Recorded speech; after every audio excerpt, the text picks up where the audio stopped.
अनित। हम्म। नमस्ते, नमस्कार, जय भीम, जय संविधान। अल्लाह अल्लाह के इस तरफ रख दो। नया साल कैलेंडर कौन नहीं सा? बदलता, ये क्योंकि चीजें नया का साल नजरिए बदलने का नाम। आप देख रहे हैं सत्यबोध न्यूज, जहां हर नया साल सिर्फ जश्न नहीं, जवाबदेही भी लेकर आता है। आज हम खड़े हैं न्यू ईयर 2025 की दहलीज पर। आज हम खड़े हैं न्यू ईयर 2026 की दहलीज पर, और यह वह पल है जब हमें रुककर पूछना चाहिए कि वर्ष 2025 में हमने क्या खोया और क्या पाया। और सबसे जरूरी सवाल, क्या हम समानता, समता और बंधुत्व के उस रास्ते पर आगे बढ़े जिसका वादा हमारा संविधान करता है। आज इस वर्षांत की विशेष बातचीत में हमारे साथ मौजूद हैं इंजीनियर सुखित नंद बौद्ध जी, जो कि all India backward class federation Bihar के संगठन महासचिव हैं। बौद्ध जी सामाजिक न्याय और संवैधानिक मूल्यों के सजग प्रहरी हैं। समानता, समता और बंधुत्व को केवल शब्द नहीं बल्कि सामाजिक लक्ष्य मानने वाले विचारक भी हैं, और यह मानने वाले कि नया साल तभी सार्थक है जब समाज थोड़ा और मानवीय बने। बहुत ही सत्यबोध न्यूज में आपका हार्दिक स्वागत है। केशव कांति जी, आपका सतलुज चैनल का और इस कार्यक्रम को देखने वाले, सुनने वाले, इस कार्यक्रम से जुड़ने वाले तमाम लोगों का मैं दिल की गहराई से जय संविधान के साथ उनका अभिनंदन, वंदन, स्वागत करता हूँ। जी दर्शकों, अगर आप चाहते हैं कि हर साल का हिसाब सिर्फ तरफ नहीं समाज भी दे, तो हमारे इस वीडियो को लाइक कीजिए, शेयर करिए और सत्यबोध न्यूज को सब्सक्राइब करिए, क्योंकि यहाँ नया साल शुभकामनाओं से नहीं, संविधान से शुरू होता है। और आज के जो साल का आखिरी दिन है, इस पे हमने 2025 में हमने क्या खोया, क्या पाया, इन चीजों पे चर्चा करने के लिए हम आगे बहुत चीज से संवाद करेंगे। हमारा संविधान हमें 3 मूल शब्द देता है: समानता, समता और बंधुत्व। आपके दर्शन कहता है वसुधैव कुटुंबकम, पूरा संसार एक परिवार है। और कबीर साहब ने तो बहुत सटीक कहा है, जहाँ दया तहाँ धर्म है। और एक मुहावरा भी है, जैसा राजा वैसी प्रजा। लेकिन लोकतंत्र में सवाल यह है, क्या प्रजा भी अपने संवैधानिक कर्तव्यों पर खरी उतरी? बाबा साहब भीमराव अंबेडकर ने स्पष्ट कहा था, संविधान कितना भी अच्छा क्यों न हो, अगर उसे लागू करने वाले अच्छे नहीं होंगे तो वह असफल हो जाएगा। आज न्यू ईयर 2026 की हम लोग पूर्व संध्या पर हमें यही सोचना है कि क्या हमने संविधान को कागज से जमीन तक पहुंचाया। बहुत ही जब हम वर्ष 2025 को देखते हैं, अपने बीते हुए साल को, तो आपके अनुसार समानता, समता और बंधुत्व के मोर्चों पर हमने क्या पाया है और क्या खोया?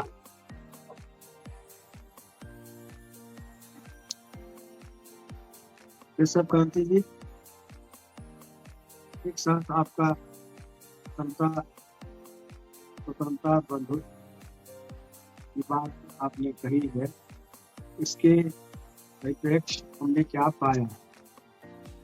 आज हम यूट्यूब पर ही, शायद फेसबुक पर सुन रहे थे, इसमें एक पाकिस्तान के महेश कुमार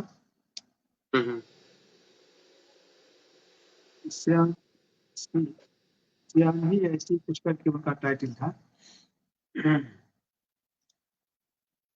उनका ये कहना था, वो भाषण में, मैंने जैसे पार्लियामेंट में जो लोगों को समय मिलता है तो पढ़ते हैं, उन्होंने कहा, इस बात पर जोर दिया कि भारत में जो मीडिया है वह एक तरह से एक पक्षीय काम करता है, जबकि मीडिया का काम है कि जैसे आईना क्या है, सच और झूठ को नहीं दिखाता आईना,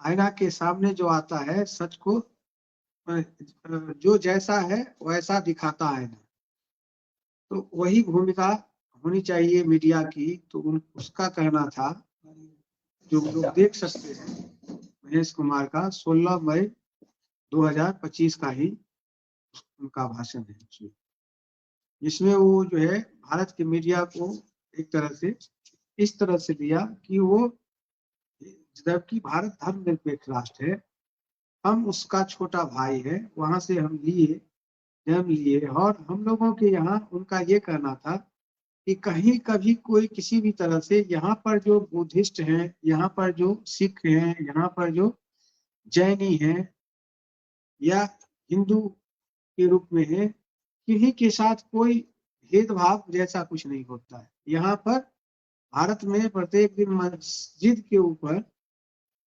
हमला किया जाता है विभिन्न तरह का, जबकि प्रतिक्रिया बस वहां पर कभी कोई मंदिर पर कोई पत्थर नहीं फेंका गया है। और उस बात के लिए वो गर्व कर रहा था कि हम यहाँ रह के अपने आप को, हम भारत के ही एक तरह से अंग हैं, भली छोटे भाई के रूप में हैं, तो अपने आप को अधिक मेरे सेफ भी समझ रहे थे और अपने पर गर्व कर रहे थे कि यहाँ आकर भी इस संविधान के अनुरूप काम होना चाहिए, मानवता पर काम होना चाहिए, विकास पर काम होना चाहिए, भाईचारा बढ़नी चाहिए, न कि और भाईचारा में खलल डाला जाए। यही स्टेटमेंट उनका था। और वो कह रहे थे कि जहां पर इतनी बड़ी सुरक्षा है, पुलवामा घटना चाहे और कोई भी जो घटना इस बीच में हुआ, तो इस सब घटना के बीच में इतनी बड़ी सुरक्षा व्यवस्था जहां पर है, वहां पर ऐसी घटना हो जाती है, अगर होती भी है तो उसकी जांच अभी तक क्यों नहीं हुई, कौन किया, उसको पकड़ा क्यों नहीं किया गया, उनके ऊपर कार्रवाई क्यों नहीं हुई। ये तमाम बातें वो कहने का उनका यही मकसद था कि वहां पर संविधान के अनुरूप नहीं काम किया जा रहा है। उनका मकसद ये था कि एक तरह से समझिए कि जैसे हम सब 14 अगस्त 1947 तक अंग्रेज के शासन व्यवस्था के अंतर्गत हम लोग जी रहे थे, यानी शासक वो थे, और 15 अगस्त से सत्ता और शासन दोनों एक तरह से उनके हाथों में, जो पहले से जो मनु के विधान के अनुरूप या जो वर्ग जिसको हम अगड़ा समाज कहते हैं, उसमें उनके हाथों में जो शासन था या उनकी नीति के हिसाब से जो शासन व्यवस्था चल रहा था, वो आज के डेट में वह अंदर अंदर पूर्ण रूप से काम करता जा रहा है। और जितना भी चुनाव हो रहा है, कांग्रेस और बीजेपी के बारे में हमारे बावन मेश्राम जी हैं, और उसी तरह से AIBCF के राष्ट्रीय अध्यक्ष हैं, हमारे उसके अतिरिक्त इस राष्ट्रीय अध्यक्ष के अतिरिक्त हमारे जो है राष्ट्रीय संगठन महासचिव है। इन तमाम लोगों का यही कहना है कि रुकता नहीं तमाशा, रहता है खेल जारी, इस पर कमाल ये है, दिखता नहीं मदारी। कि कुछ लोग हैं जो पहले से न, पहले कभी संविधान का अर्थ क्या हुआ, समान विधान, सबके लिए समान अवसर, चाहे न्याय पाने के क्षेत्र में हो या किसी भी तरह का सामाजिक, आर्थिक, राजनीतिक जो है स्वतंत्रता, ये तमाम न्याय, ये तमाम चीजों के क्षेत्र में पहले जो व्यवस्था थी, वो व्यवस्था अंग्रेज से ट्रांसफर हो गया, जो पहले से देश में शासक थे, शासन में थे, उन्हीं के हाथों में। तो इस तरह से, और अब जो चुनाव हो रहा है, जितना भी चुनाव हम लोग चुनाव के समय में भाग लेते हैं, और चुनाव के बाद 5 साल जो काम होता है, कोई भी पार्टी वर्तमान में जो सत्ता में है, वो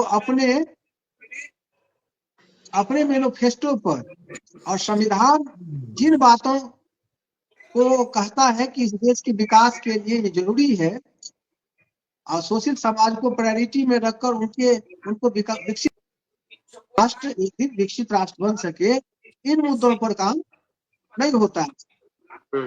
जबकि और भेदभाव करके और शासन में अपनी पकड़ बनाते जा रहे हैं। जो पहले से शासक वर्ग रहे थे स्वतंत्रता के पहले, अंग्रेज आने से पहले, फिर अंग्रेज के थ्रू भी बहुत चाहे कि हम लोग शासन में रहे, लेकिन जब अंग्रेज जाते हैं तो पूर्ण रूप से उनके हाथ में सत्ता हस्तांतरित हो गया है और प्रत्येक चुनाव में ऐसा देखने को मिलता है।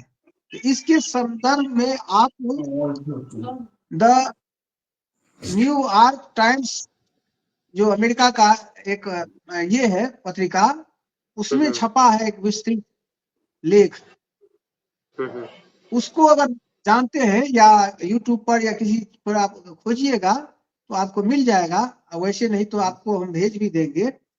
तो उसको लोग अगर जाने पढ़े तो वो तो स्पष्ट कर दिया है कि शासन व्यवस्था में चप्पे चप्पे पर माने जहां जहां माने आप रूल कर सकते हैं जिस जगह से, जैसे शिक्षा के क्षेत्र में तो यूनिवर्सिटी, कॉलेज, उसके जो है एचओडी, उसके अलावे वाइस चांसलर, उसी तरह से सेना, अर्धसैनिक बल, तमाम जगहों पर, फिर जो है सचिवालय, माने जहां से आपका शासन का काम चलता है उन तमाम जगहों पर फिर से वो अपना जो है माने वर्चस्व बनाते जा रहे हैं और एकाधिकार वहां पर अपने आप को वहां पर स्थापित करते जा रहे हैं।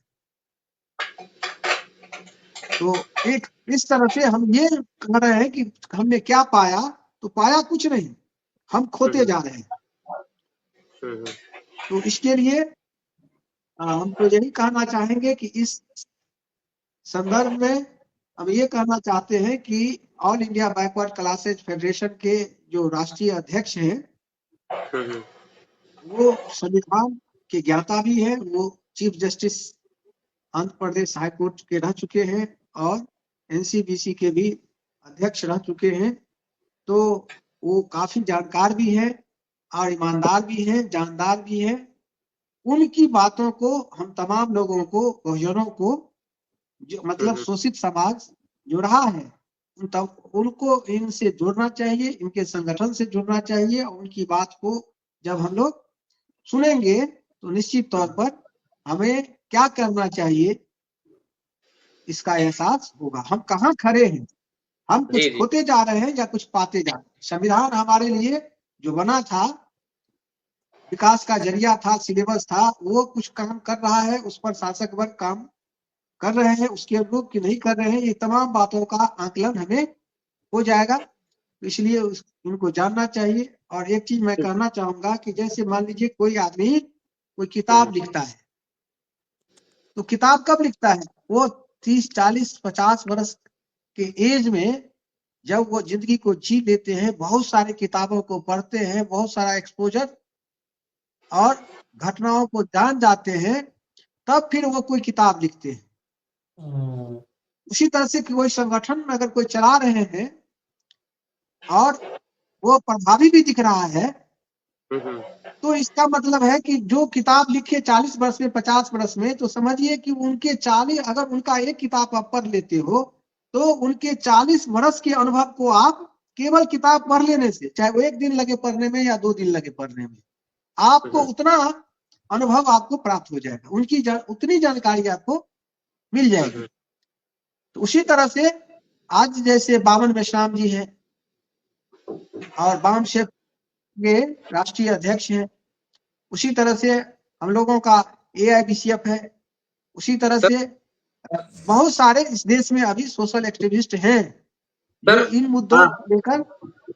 जी आज सर वर्षांत यानी कि वर्षांत का जो ये विशेष बातचीत है उसमें हमारे साथ हरीश मंडल सर भी मौजूद हैं, जो all India backward class federation के राष्ट्रीय महासचिव हैं, संगठन महासचिव हैं, और हम अपने दर्शकों को उनसे अवगत करा रहे हैं, रूबरू करवा रहे हैं। और सर हमारा जो सर आज का एपिसोड है सर, केशव जी मैं यही कहना चाह रहा था कि सर के पास भी करीब हमको लगता है कि 2 दशक अब पूरने जा रहा है, 2 दशक का अनुभव है संगठन, और संगठन के महत्व को ये बिल्कुल समझते हैं, जानते हैं। तो और ये AIBCF के राष्ट्रीय संगठन महासचिव हैं, तो इनको और हमारे राष्ट्रीय अध्यक्ष को, इन लोगों की बात अगर हमारा समाज सुने, बहुजन समाज, तो निश्चित तौर पर जैसे ये इनके पास जितनी जानकारी है वो ट्रांसफर हो जाएगा उनके पास। तो अभी जो वो सुसुप्तावस्था में है या अक्रिय दिख रहे हैं, निष्क्रिय दिख रहे हैं, वो भी जागृत हो जाएंगे, उनका भी अपना कर्तव्य बोध समझ में आ जाएगा, अधिकार की भी जानकारी हो जाएगी जी। तो इस तरह से वो काम करना शुरू कर देंगे। तो सर से समय लीजिए और क्वेश्चन पूछिए ताकि आम जनों को जी। अधिक से अधिक इनके अनुभवों का फायदा मिल सके। जी। सर आज हम सर 2025 के सर आखिरी दिन यानी कि वर्ष के अंत में खड़े हैं और हम लोग, हमारा जो सर यह खास बातचीत है, हम इस बातचीत के जरिए ये जानना चाहते हैं कि हमारे जो बहुजन समाज है, जिस समाज के लिए को लेकर के आपका संगठन all India backward classes federation जो है, जो सभी यानी कि पिछड़े वर्ग में सभी SC ST OBC माइनॉरिटी सभी की जो बात करते हैं, तो उसके लिए सर हमारा संविधान जो अक्सर बात करता है, जिसमें संविधान में सर समता, समानता, बंधुत्व, न्याय की बात की जाती है, तो क्या हमें ये जानने की जरूरत है कि सर यह सिर्फ कागजों में है या जमीन तक पहुंचाया भी गया? 2025 में सर कितना हमने अपने संविधान के आदर्शों पे सर हमारा देश, हमारा समाज खरा उतरा है सर? सबसे पहले तो शौर्य दिवस की पूर्व संध्या पर और जो आने वाला वर्ष है 2026 के पूर्व संध्या पर तमाम बहुजन समाज को हमारे AIBCF की ओर से सभी को धम्म कामनाएं। और जो आपका प्रश्न है मैं उस पर आता हूं कि क्या पाया हमने 2025 में, तो एक्चुअल में यह एक ट्रांजिशनल फेज है और 2025 जो है वो काफी संक्रमण काल रहा है हमारे लिए, हमारे बहुजन समाज के लिए, संविधान के लिए। और निश्चित तौर पर हम तो पाए कुछ नहीं हैं, हमने खोया है। और खोया क्या है कि जैसा अभी बता रहे थे सर कि न्यूयॉर्क टाइम्स जो विश्व का सबसे चर्चित अखबार है अमेरिका का, उसमें जो है हेडिंग है, लेख है कि भारत के जितने भी शासन चलाने के की पोस्ट है उस पर RSS के कार्यकर्ताओं को बैठा दिया गया है, जो एक्टिविस्ट थे। और कैसे बैठाया गया ये सारी बातें उस लेख में है। हमारा कहना है कि हम भारत के OBC, SC ST और कन्वर्टेड माइनॉरिटी, मुसलमान, सिख, जैन, ईसाई, लिंगायत, जो भी लोग हैं यहाँ, जिसकी आबादी ये मान के चलिए कि 120 करोड़ से ऊपर है, इतनी बड़ी आबादी जो शोषित समाज से है आज के डेट में, वो इसके षड्यंत्र को नहीं जान पाया है। जो 15 अगस्त 1947 को सत्ता का हस्तांतरण होता है और 1946 में जब अंतरिम सरकार का गठन होता है, तो उस समय कोई इलेक्शन नहीं होता है और 15 राज्यों का जो गठन होता है और उसका जो मुख्यमंत्री बनाए जाते हैं, और प्रत्येक जिला में जो जिला कलेक्टर होता है, DM होता है, और उसके अलावा SP, फिर प्रखंड में BDO और CO से लेके पंचायत लेवल तक का जो पदाधिकारी नियुक्त किए जाते हैं उस समय, तो उस समय कोई एग्जाम नहीं हुआ था। 46 की मैं बात कर रहा हूं। और 15 अगस्त 1947 को जो सत्ता का हस्तांतरण होता है और 1951-52 में फर्स्ट इलेक्शन होता है, ये 6 वर्षों में जो सत्ता का मूल जगह था, जिला से लेके सब डिवीजन से लेके प्रखंड से लेके और स्टेट और फिर केंद्र में दिल्ली की जो सरकार बनी अंतरिम सरकार, तो आप देखिए कि जिस समय पंडित जवाहरलाल नेहरू को प्रधानमंत्री बनाया गया था, लेकिन जब प्रधानमंत्री के लिए जब वोटिंग हुआ था, 15 वोट जब मिले तो उसमें से 14 वोट जो है सरदार वल्लभ भाई पटेल को मिले थे और एक ही वोट मिला था पंडित नेहरू को। तो लोकतांत्रिक प्रक्रिया से चुने हुए जो प्रधानमंत्री थे वो कौन थे? वल्लभ भाई पटेल थे। लेकिन उनको एक वोट पाने वाले को फिर प्रधानमंत्री कैसे बनाया गया? तो ये जो मामला है, मतलब जिसको कि भ्रूण हत्या कहा जा सकता है लोकतांत्रिक प्रणाली का, लोकतंत्र का, तो उसी समय हो गया था। बाकी का जो लोकतंत्र में जो उस समय कांग्रेस पार्टी जो मेजर पार्टी हुआ करती थी, तो उस समय जो टिकट का बंटवारा हुआ था 1951-52 में, तो 60% एक ही जाति के लोग थे जिसको टिकट दिया गया, वो थे ब्राह्मण जाति के लोग, जो संख्या बल में 3.5% को 60% टिकट दिया गया और 48% जीत करके संसद में गए और संसद को कब्जा कर लिया गया। और तब से लेके आज तक आप सारा इतिहास उठा के देख लीजिए, तो जो समता, स्वतंत्रता, बंधुत्व और न्याय की बात आप कर रहे हैं, जो संविधान के प्रस्तावना में ये बात उल्लिखित है और ये भी उल्लिखित है, लिखा हुआ है, जो सोल ऑफ द कॉन्स्टिट्यूशन कहा जाता है कि सामाजिक, आर्थिक और राजनीतिक न्याय, ये जो सोशल जस्टिस है, इकोनॉमिकल जस्टिस है, पॉलिटिकल जस्टिस है, तो आज लिखित में है। और ये आजादी उन लोगों ने पाई जिन लोगों ने भारत के आजादी के नाम पर ब्राह्मणों की आजादी अंग्रेजों से पाई। हम तो ब्राह्मणों के गुलाम पूर्व में भी थे और आज भी हैं। इसीलिए ये जो एक आजादी की बात जो ढिंढोरा पीटा जा रहा है इस देश में, तो आज भी गरीब है भारत में, तो कौन है गरीब? किसके साथ आज भी अन्याय होता है घोड़ी चढ़ने पे? किनको आज जो है मॉब लिंचिंग किया जाता है? किनको आज जो है इंस्टीट्यूशन कॉलेज से निकाला जाता है और अंत में सुसाइडल सांस्थानिक हत्या होती है? किसकी? किसी ब्राह्मण की?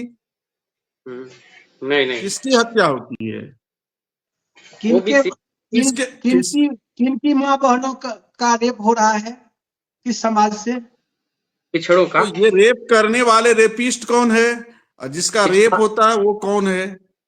तो इस देश में जो सामाजिक लैंगिक विषमता है, जिसको फंडामेंटल राइट में डाला गया है, जाति, वर्ण, लिंग, वंश, जन्म स्थान के आधार पर विभेद नहीं किया जा सकता है, और आज हो रहा है। आज मोहन भागवत का भी एक बयान है जिसमें कह रहा है कि सेना से उन गैर हिंदुओं को निकाला जाए, अछूतों को निकाला जाए। कौन है अछूत भाई? कौन है गैर हिंदू का? वहां उनका आशय है जो ब्राह्मण नहीं है। और अगर इस पर जो है मोदी कार्य नहीं करते हैं ऐसा, तो योगी को बनाया जाएगा, उसको हटाया जाएगा। तो इस तरह का इस देश में दौर चल गया है। इसीलिए मैंने कहा आज एनएफएस लगा करके हमारे ओबीसी, एससी, एसटी को निकाला जा रहा है। कॉलेज में प्रोफेसर के पद पे, व्याख्याता के पद पे पदस्थापित नहीं होने दिया जा रहा है। लेटरल एंट्री के माध्यम से हमारे लोगों को रोका जा रहा है और की पोस्ट पर उन लोगों को बैठाया जा रहा है। तो इस देश में जो जितने भी आताताई लोग आए थे, उस समय भी शूद्र जिसको कहा गया, जो बहुसंख्यक आबादी था, जिसको शिक्षा, शस्त्र और संपत्ति से बेदखल करके इस देश को ही विश्व समुदाय में शूद्र बना दिया। जो मुगल काल में भी पूरे विश्व में हमारी भागीदारी, justice of idea Amartya Sen ने लिखा है किताब, उसमें लिखा है कि साढ़े 31% भागीदारी विश्व बाजार में हमारी थी। यानी मुगल काल में भी हम इतने लूटने के बाद भी हम आगे थे। आज कहाँ है भाई? आज जीडीपी की बात करते हो तुम, जितने भी अडानी, अंबानी, टाटा, बिरला, सत्यम, विप्रो, तमाम जो क्रॉनिक कैपिटलिज्म है, पूंजीपति है, उसकी तुम संपत्ति को एक तरफ रख दो, तो बाकी जो यहाँ गरीब SC ST OBC है उसके पास कितना रह जाता है? पॉइंट फ्रैक्शन में भी नहीं है। तो ये जो आज भी इस देश में जो कुछ चंद पूंजीपति लोग हैं, जिसकी संख्या सैकड़ों में भी नहीं है, उनके पास कितने पूंजी चला गया है? वो चला गया है देश का 40% से ऊपर संपत्ति है उन लोगों के पास। इसका अर्थ हुआ कि इकोनॉमिकल जस्टिस फेल है, ये फेल किया गया है। ये बहुत बड़ा विषय है, मेजर सब्जेक्ट है। और जो डायरेक्टिव प्रिंसिपल ऑफ स्टेट के आर्टिकल 38(2) में लिखा है ये बात कि भारत के संसाधनों पर सभी लोगों का समान स्वामित्व होगा। फिर 1 रुपया में 1050 एकड़ जमीन और 10 लाख से ऊपर आम और लीची के बगीचे को कैसे नेस्तनाबूद किया जा रहा है अडानी को सौंप करके? अरावली पर्वत और आपको सिंगरौली का जंगल कैसे सौंपा जा रहा है? कर्नाटक यूनिवर्सिटी वहां के कैसे 400 एकड़ जमीन दिया जा रहा है? अभी जो चिड़ियाखाना है दिल्ली का वो कैसे सौंपा जा रहा है? देश के तमाम संसाधनों पर, खनन क्षेत्रों पर कैसे उसका एक व्यक्ति का स्वामित्व स्थापित किया जा रहा है, चंद लोगों का स्वामित्व स्थापित किया जा रहा है। तो ये जो इकोनॉमिकल जस्टिस है ये तो उसके अगेंस्ट है, संविधान के विरोध में है। और कहीं भी संविधान में पूंजीपति लोगों के लिए कुछ जगह नहीं है। फिर ये हो कैसे रहा है? तो संविधान का तो शपथ ले रहे हैं हमारे MP MLA से लेके तमाम पदाधिकारीगण। क्या संविधान के जो समर्थन में जो बातें हैं क्या वो आचरण में है, क्या वो अमल में है? क्योंकि वो जातिवादी लोग हैं, वो वर्णवादी लोग हैं, वो धर्मवादी लोग हैं, जो गैर बराबरी को जन्मजात मानते हैं, वो लोग सब जाके बैठा हुआ है।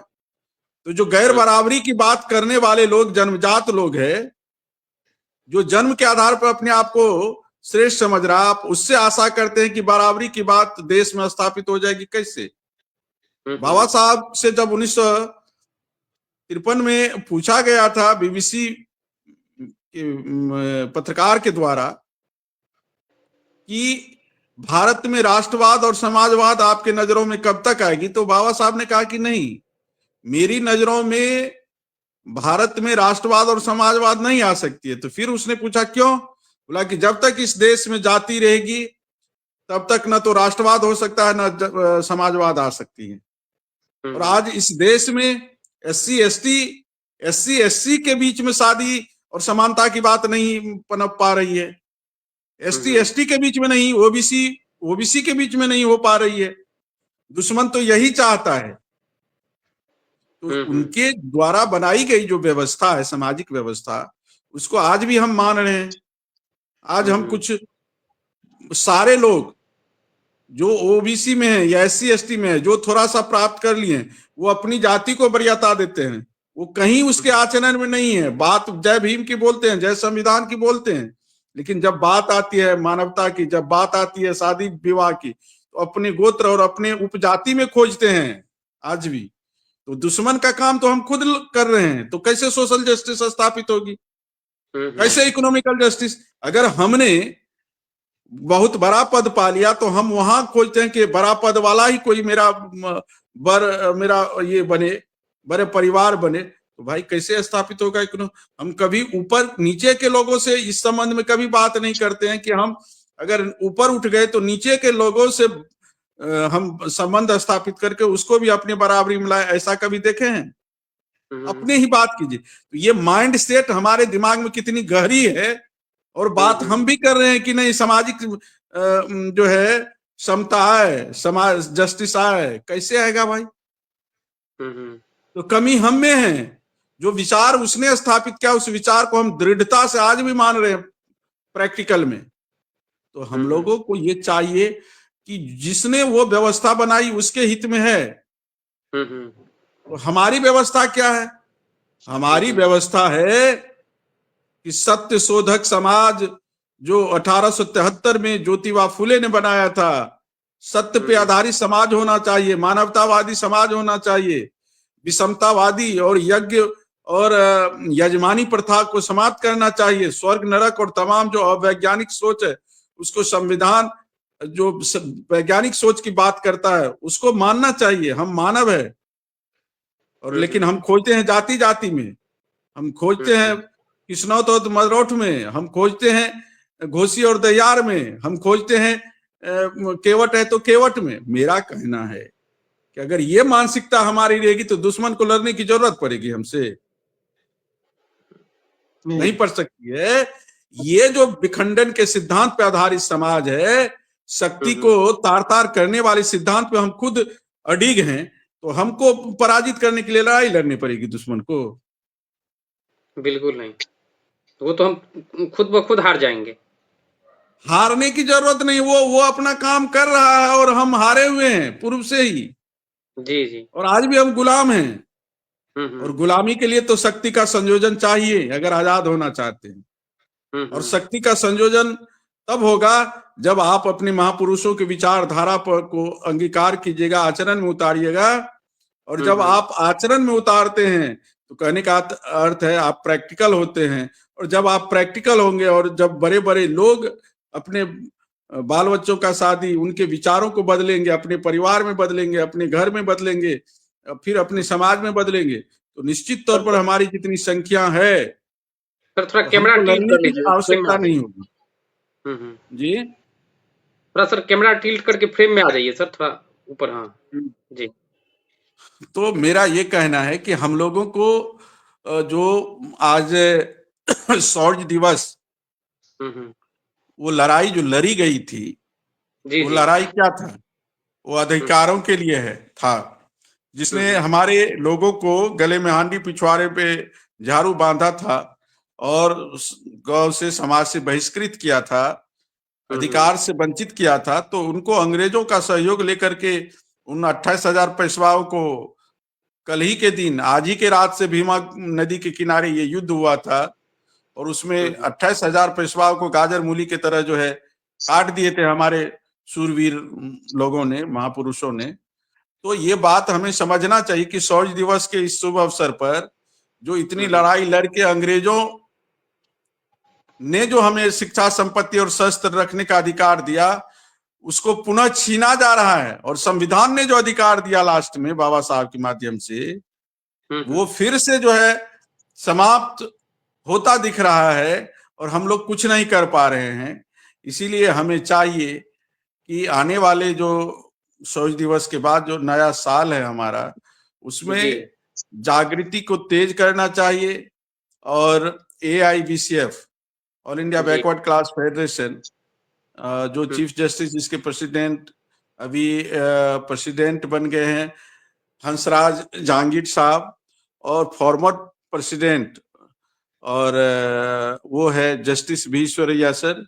अभी बहुत सारा रिकंस्ट्रक्ट हुआ है, जिसमें चीफ जनरल सेक्रेटरी एक पद जो है उसमें है, तो वहाँ चीफ जनरल सेक्रेटरी के पद पर मुझे दिया गया है। लेकिन आगे आने वाले समय में बिहार में भी जो है रिकंस्ट्रक्ट होगा, और सुकित नारायण जी हैं और तमाम लोग हैं, इस पर जो है आगे बात होगी। और हम लोग चाहते हैं कि इस देश में जो संवैधानिक बातें हैं, संवैधानिक राष्ट्र बने, और वो प्रैक्टिकल में हो। तो वो तब होगा जब हमारे वैचारिक लोग, संविधान को मानने वाले वास्तविक रूप में और जानने वाले जब जाएंगे संसद में, विधायिका में, तो वो कार्य जो है सफलीभूत होगा।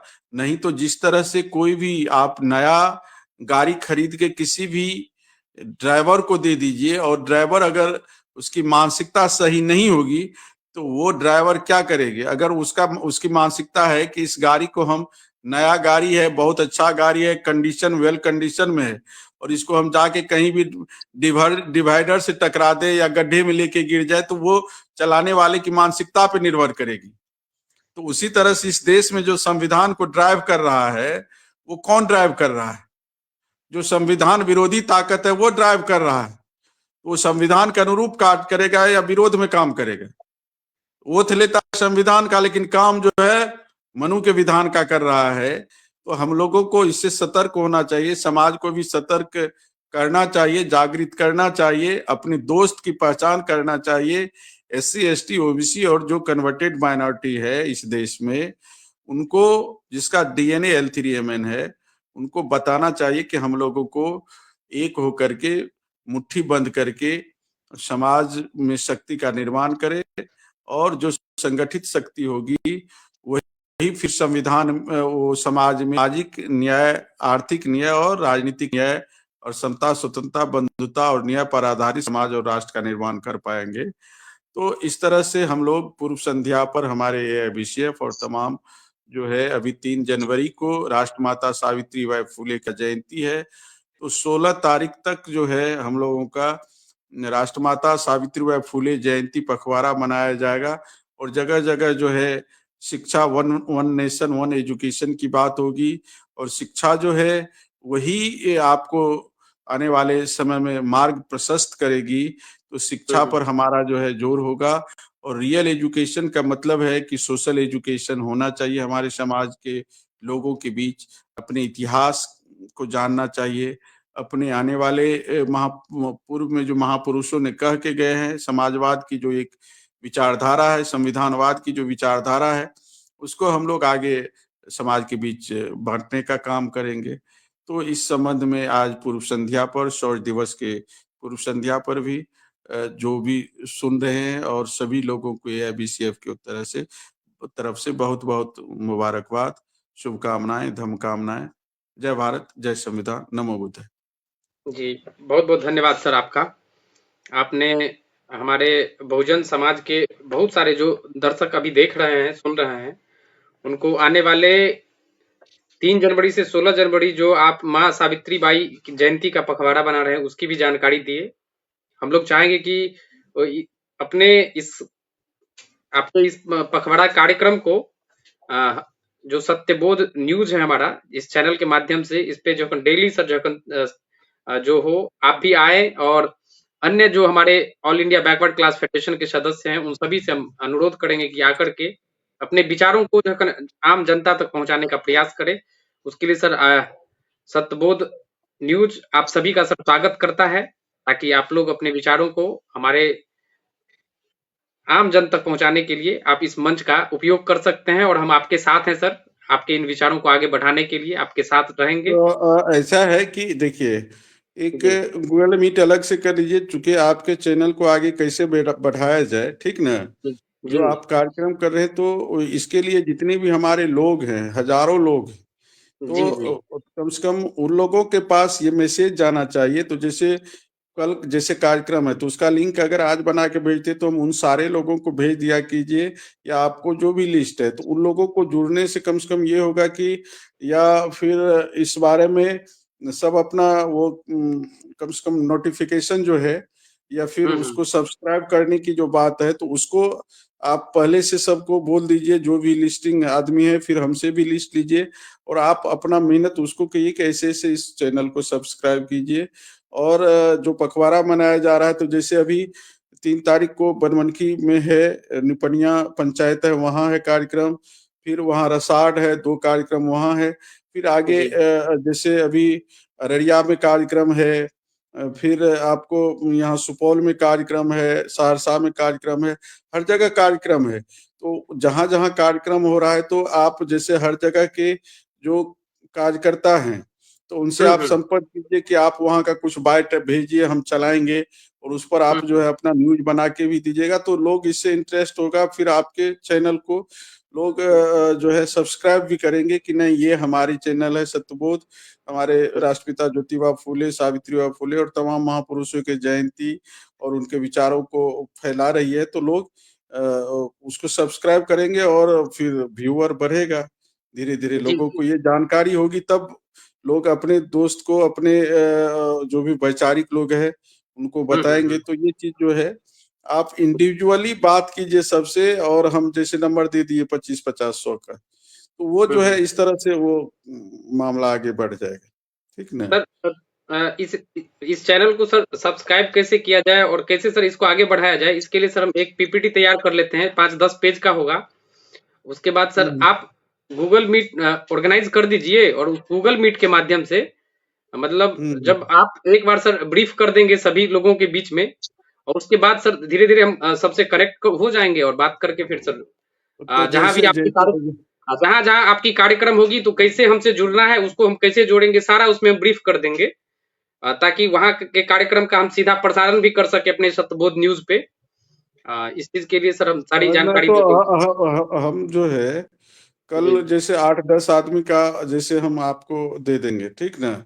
जैसे हम्म। पूर्णिया का जैसे 2 कार्यक्रम का दे देंगे, फिर अररिया का दे देंगे। हम्म। तो वहां से वो सर कोई भी चीज व्यक्ति, जी, वहां से कोई भी व्यक्ति यदि सर मोबाइल जिसके पास स्मार्टफोन होगा, अगर उसके माध्यम से हमसे जुड़ेंगे तो हम यहाँ से ही हम्म। उसको लाइव कर देंगे सर।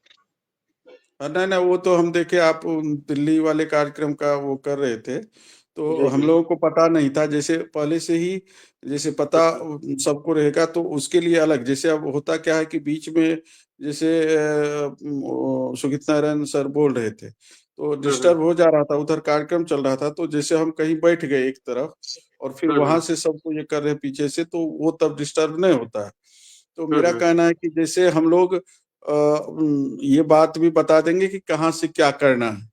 बीच में हम्म। से करने से खुद होता क्या है कि अब कोई बात उधर और आप बोल रहे हैं इधर, तो लोगों का जी जी। ध्यान जो है भंग, जो मेन मंच पे मंचासीन होता है उसका ध्यान भंग होता है, या सुनने हम्म। वाले का भी। तो आप कहीं से ऐसे जगह से आप उसको लाइव दिखाइए और बोलिए, बताइए वहाँ की वस्तु स्थिति और वहाँ के, हम्म। तो जिससे कि कोई किसी को डिस्टर्ब ना हो। जी जी। हाँ, तो ये सब है। तो हम कल जो है ना, हम 8-10 आदमी का फिर यहाँ सुपौल से भी भेज देंगे, फिर जी। आपको इधर सहरसा से भी भेज देंगे, फिर उधर से सुनील जी से बात कर लीजिएगा, और भी जगह है पटना वगैरह से भी, सबसे ये लेकर के। तो जी जी। इससे क्या होगा कि पूरे बिहार के हर जिला से आप अपना नेट खड़ा कर लीजिए, जो हम्म। AIBCF है या और भी वैचारिक लोग है, समवैचारिक लोग है, ठीक ना। हम्म। तो ये चीज हो जाएगा काम। जी और जी। उधर सुकित नारायण आप, अच्छा तो ये लाइव को आप ये कर सकते हैं, तब हम लोग जो है आगे की जी। बात करेंगे। ठीक ठीक ठीक। ठीक है सर। ओके ओके, जय संविधान। नमो बुद्धाय। जय